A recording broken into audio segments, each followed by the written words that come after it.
Guys welcome to this session. आज मैं आपके लिए लेकर आई हूँ जीएस के कुछ एमसीक्यूज, जिसमें हमारा क्वेश्चन नंबर 11 डायस्ट्रोफिज्म के संबंध में निम्नलिखित कथनों पर विचार कीजिए। हमें इसमें से बताना है कितने या कौन से सही है। फर्स्ट दे रखा हमें पटल विरूपता बहाजरनित भू आकृतिक प्रक्रिया है। सेकंड वाला है पर्वत जनित प्रक्रियाओं में भू प्रपर्टी के तीव्र तह के माध्यम से पर्वत निर्माण शामिल है।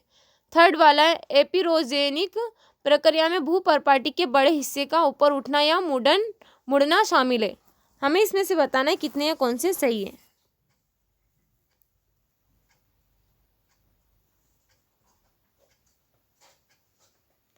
तो इसका जो हमारा आंसर होगा क्या होगा, बी। इसमें हमारे सेकंड और थर्ड दोनों ही सही है, लेकिन जो इसमें हमारा फर्स्ट वाला है वो रॉन्ग है।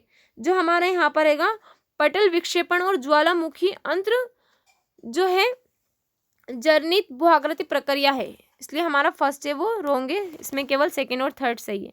डायस्ट्रोफिज्म बलों को बाह्यजनित बल तथा आंतरिक बलों को अंतर्जनित बल कहा जाता है। अंतर्जनित बल मुख्य रूप से भूमि निर्माण बल होते हैं, जबकि बाह्यजनित बल उन्हें कहा जाता है जो भूमि परिवहन पर बल होती है। पृथ्वी की सामग्री पर भौतिक तनाव और रासायनिक क्रियाएं उत्पन्न करने वाली तथा पृथ्वी की सतह के विन्यास में परिवर्तन लाने वाली अंतर्जनित तथा बाह्यजनित शक्तियों को भू आकृतिक प्रक्रिया कहा जाता है। पटल विक्षेपण और ज्वालामुखी अंतर्जात भू आकृतिक प्रक्रिया है, इसलिए हमारा फर्स्ट है वो सही नहीं है। भू प्रपर्टी के कुछ हिस्सों को हिलाने, ऊपर उठाने या बनाने वाली सभी प्रक्रिया डायस्ट्रोफिज्म के अंतर्गत आती है।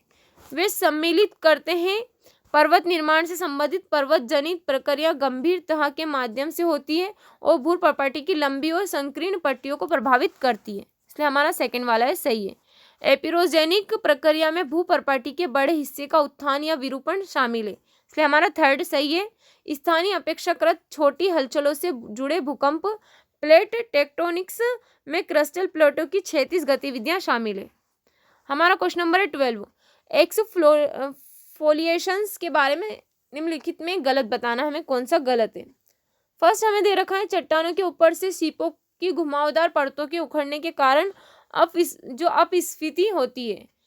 बी वाला एक्सफ्लोएशंस का एक परिणाम है, न कि एक प्रक्रिया। सी वाला तापमान में परिवर्तन के कारण होने वाले विस्तार और संकुचन के कारण एक्सफ्लोएशन हो सकता है। डी वाला उत्खनन गुंबद और सादी चट्टानों में सर्वोत्तम रूप से विकसित होती है। हमें इसमें से बताना कौन सा गलत है। तो इसका जो हमारा आंसर होगा क्या होगा, डी। इसमें हमारा जो डी वाला है वो रॉन्ग है। अपस्फीति चट्टानों या आधारशिला में कम या ज्यादा घुमावदार शिपों की परतों के उखड़ने के कारण होती है, जिससे चिकनी और गोल सतहें बनती है। एक्सफ्लोएशंस एक परिणाम है, न कि एक प्रक्रिया। तापमान में परिवर्तन के कारण होने वाले विस्तार और संकुचन से एक्सफ्लोएशंस हो सकता है। एक्सफ्लोएशंस डोम और टोर क्रमशः अनलोडिंग और थर्मल विस्तार के परिणाम स्वरूप बनते हैं। एक्सफ्लोएशंस डोम्स का विकास ग्रेनाइट चट्टानों में सबसे बेहतर तरीके से होता है। कैलिफोर्निया संयुक्त राज्य अमेरिका के योसेमाइट नेशनल पार्क में एक्सफ्लोएशंस डोम्स के असाधारण उदाहरण है, इसलिए हमारा डी वाला है वो सही है। डी वाला इसमें रॉन्ग है। हमारा 13 क्वेश्चन है कैनियन के संबंध में निम्नलिखित कथनों पर विचार कीजिए। हमें इसमें से बताना है कितने कथन सही है।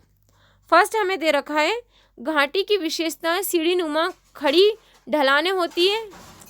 सेकेंड वाला है कोलोराडो नदी घाटी दक्षिण अफ्रीका में स्थित है। थर्ड वाला है गंडी कोटा घाटी पेनाल नदी पर स्थित है। हमें इसमें से बताना है कितने कथन सही है। तो हमारा जो इसका आंसर होगा क्या होगा, बी। इसमें केवल हमारे दो सही है, फर्स्ट और थर्ड, लेकिन जो हमारा सेकेंड वाला है वो रॉन्ग है।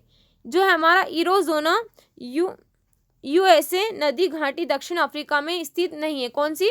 कोलोराडो नदी कहाँ पर? एरिजोना यूएसए में स्थित है। अपराधनकारी भू आकृतियां आयाम और आकार के आधार पर कई प्रकार की घाटियों को पहचाना जा सकता है, जैसे वी आकार की घाटी, कंठ घाटी आदि। गार्ज एक गहरी घाटी होती है जिसके किनारे बहुत सीधे होते हैं और घाटी की विशेषता खड़ी सीढ़ीनुमा ढलान होती है। यह गार्ज जितनी गहरी हो सकती है, इसलिए हमारा फर्स्ट सही है। एक गार्ज अपने शीर्ष और तल पर लगभग बराबर चौड़ाई का होता है। इसके विपरीत एक घाटी अपने तल की तुलना में अपने शीर्ष पर अधिक चौड़ी होती है। कोलोराडो नदी घाटी, जिसे अक्सर ग्रेट कैनियन के नाम से भी जाना जाता है, दुनिया के सबसे प्रसिद्ध प्राकृतिक आश्चर्यों में से एक है। यह एरिजोना यूएसए में स्थित है और इसे कोलोराडो नदी द्वारा लाखों वर्षों में बनाया गया था, इसलिए हमारा सेकेंड वाला वो सही नहीं है। जो हमारा गंडीकोटा घाटी भारत के आंध्र प्रदेश के कडप्पा जिले में पेनार नदी में स्थित है, इसलिए हमारा थर्ड है वो सही है। अपनी मनमोहक प्राकृतिक सुंदरता के कारण इसे अक्सर भारत ग्रैंड कैनियन कहा जाता है। हमारा क्वेश्चन नंबर 14, ग्लेशियल भू आकृतियों के संबंध में निम्नलिखित कथनों पर विचार कीजिए। हमें इसमें से बताना है कितने कथन सही है।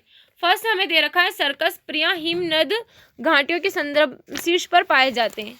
सेकेंड वाला है समुद्री तल से भरे तथा तट रेखा बनाने वाले बहुत गहरे हिमनद ग्रत को फ्योर्ड या फ्योर्ड कहा जाता है। थर्ड वाला है ड्रमलिन्स ग्लेशियर की गति की दिशा संकेत देते हैं। हमें इसमें से बताना है कितने कथन सही है। तो इसका जो हमारा आंसर होगा क्या होगा, सी। इसमें हमारे सभी तीन ही सही है। हिमनद भू आकृतियां सर्क हिमच्छादित पहाड़ों में से सबसे आम भू आकृतियां हैं। सर्क अक्सर हिमनद घाटियों के शीर्ष पर पाए जाते हैं, इसलिए हमारा फर्स्ट सही है। पहाड़ की चोटियों से नीचे की ओर जाती हुई जमा हुई बर्फ इन सर्कसों को काटती है। वे गहरे, लंबे और चौड़े गर्त या बेसिन के जिनके शीर्ष तथा किनारों पर बहुत गहरी अवतल से लेकर लंबवत रूप से नीचे की ओर झुकी हुई ऊंची दीवारें हैं। ग्लेशियर के गायब हो जाने के बाद सर्क के भीतर पानी की झील अक्सर देखी जाती है। ऐसी झीलों को सर्क या टार्न झील कहा जाता है। फ्योर्ड समुद्र के पानी से बहुत गहरे हिमनद ग्रत और तट रेखाएं उच्च अक्षांशों में बनाने फ्योर्ड कहा जाता है, इसलिए हमारा सेकेंड है वो सही है। ड्रमलिन्स चिकनी अंडाकार आकृति की रीज जैसी संरचनाएं हैं जो मुख्य रूप से हिमनद मिट्टी से बनी होती है। इसे कुछ मात्रा में बजरी और रेत होती है। ड्रमलिन्स की लंबी अक्ष बर्फ की गति की दिशा के समांतर होती है। इनकी लंबाई 1 किलोमीटर और ऊंचाई 30 किलोमीटर तक हो सकती है। ग्लेशियर की ओर मुख किए हुए ड्रमलिन्स का एक छोर जिसे स्टोस एंड कहते हैं, दूसरे छोर जिसे टेल ड्रमलिन्स ग्लेशियर में दरारों के माध्यम से भारी मात्रा में बर्फ के नीचे चट्टान के मलबे को डंप करने के कारण बनते हैं। चलती बर्फ द्वारा धक्का दिए जाने के कारण स्टोस का सिरा कुंद हो जाता है। ड्रमलिन्स ग्लेशियर की गति की दिशा का संकेत देते हैं, इसलिए हमारा थर्ड है वो भी सही है। हमारा क्वेश्चन नंबर 15, निम्नलिखित युग्मों पर विचार कीजिए। अप्रदनकारी भू आकृतियां और अर्थ। पेडिमेंटस निम्न आकारहीन मैदान। सेकेंड वाला है पेडिप्लेन झुके हुए चट्टानों या फर्श। थर्ड है पलायास उथली झील। हमें इसमें से बताना है कितने कथन सही है। तो हमारा जो इसका आंसर होगा क्या होगा, ए। इसमें हमारा केवल थर्ड वाला है जो सही है, पलायास उथली झील। लेकिन जो हमारा फर्स्ट और सेकेंड है वो क्या है, रोंग है। पेडिमेंटस ये क्या होते हैं, झुकी हुई चट्टानें फर्श होती है। या फिर पेडिप्लेन ये क्या होती है, निम्न आकारहीन मैदान होते हैं। इसलिए हमारा फर्स्ट सेकेंड इंटरचेंज, केवल थर्ड वाला सही है। इसमें इसका आंसर ए होगा। पेडिमेंटस पहाड़ों के पास धीरे धीरे झुकी हुई चट्टानें तल मलबे के पतले आवरण के साथ या उसके बिना पेडिमेंट कहलाते हैं, इसलिए हमारा फर्स्ट है वो सही नहीं है। इस प्रकार के चट्टानी तल पर्वत के अग्रभाग के कटाव जल धाराओं द्वारा पार्श्विक कटाव तथा बाढ़ के कारण बनते हैं। पेडिप्लेन्स जब पेडिमेटस का निर्माण एक खाड़ी वाश ढलान के साथ होता है जिसके ऊपर चट्टान स्थित होती है, तो खाड़ी वाश ढलान धीरे धीरे पीछे की ओर हटने लगते हैं। इस कटाव प्रक्रिया को बैक वेस्टिंग के माध्यम से ढलानों को समांतर पीछे हटना कहा जाता है। इस प्रकार ढलानों के समांतर पीछे हटने से पेडिमेंटस का विस्तार पीछे की ओर होता है। इसलिए ढलानों के समांतर पीछे हटने के कारण पर्वत के अग्रभाग की कीमत पर पेडिमेंटस पीछे की ओर बढ़ते हैं और धीरे धीरे पर्वत का आकार कम हो जाता है, जिससे इन सेलबर्ग बच जाता है जो पर्वत का अवशेष होता है। इस प्रकार रेगिस्तानी इलाकों में उच्च राहत कम हो जाती है और छोटे आकार के मैदान बन जाते हैं जिन्हें पेडी प्लेन कहा जाता है, इसलिए जो हमारा सेकेंड है वो सही नहीं है। पालायास रेगिस्तान मैदान में अब तक की सबसे प्रमुख भू आकृतियां मानी जाती है। पहाड़ों और पहाड़ियों से घिरे बेसिन में जल निकासी बेसिन के केंद्र की ओर होती है तथा बेसिन के किनारों से धीरे धीरे तलछट के जमाव के कारण बेसिन के केंद्र में लगभग समतल मैदान बन जाता है। पर्याप्त पानी मिलने पर यह मैदान उथले जल निकाय द्वारा ढका हुआ होता है। इस प्रकार की उथली झीलों को प्लेया कहा जाता है जहां वाष्पीकरण के कारण पानी केवल थोड़े समय के लिए ही रुका रहता है और अक्सर प्लेया में लवणों का जमाव भी होता है। इसलिए जो हमारा थर्ड है वो सही सुमेलित है। हमारा क्वेश्चन नंबर है 16। निक्षेपण भू आकृतियों के संबंध में निम्नलिखित कथनों पर विचार कीजिए। हमें इसमें से बताना है कितने कथन सही है।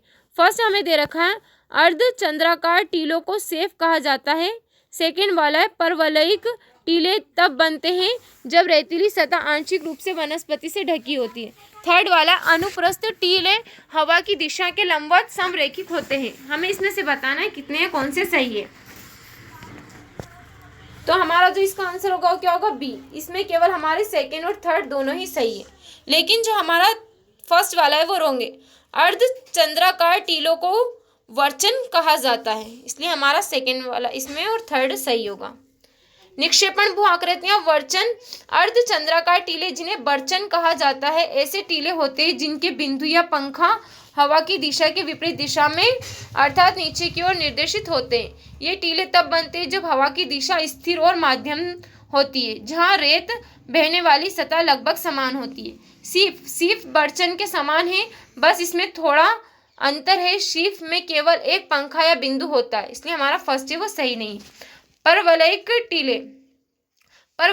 टीले तब बनते हैं जब रेतीली सतह आंशिक रूप से वनस्पति से ढकी होती है। इसका मतलब है कि परवलयिक टीले उल्टे बर्चन होते हैं जिनमें हवा की दिशा एक जैसी होती है, इसलिए हमारा सेकेंड है वो सही है।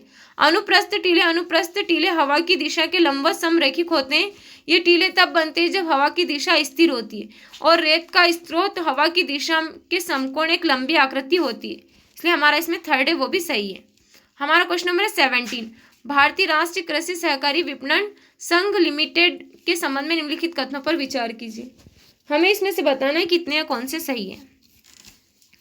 फर्स्ट हमें ऑप्शन दे रखा है यह खाद्य प्रसंस्करण उद्योग मंत्रालय के तहत एक कार्यरत एक शीर्ष संगठन है। सेकंड वाला है बहुराज्य सहकारी समिति अधिनियम 2002 के तहत पंजीकृत है।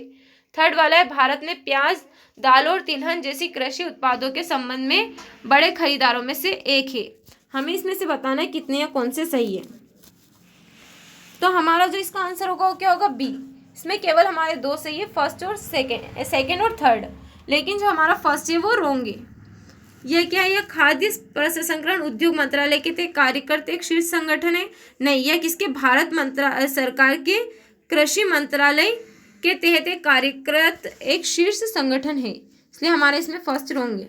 भारतीय राष्ट्रीय कृषि सहकारी विपणन संघ लिमिटेड यह भारत सरकार के कृषि मंत्रालय के अंतर्गत एक शीर्ष संगठन है जो भारत में कृषि उपज के लिए सहकारी समितियों के विपणन के संबंधित होता है।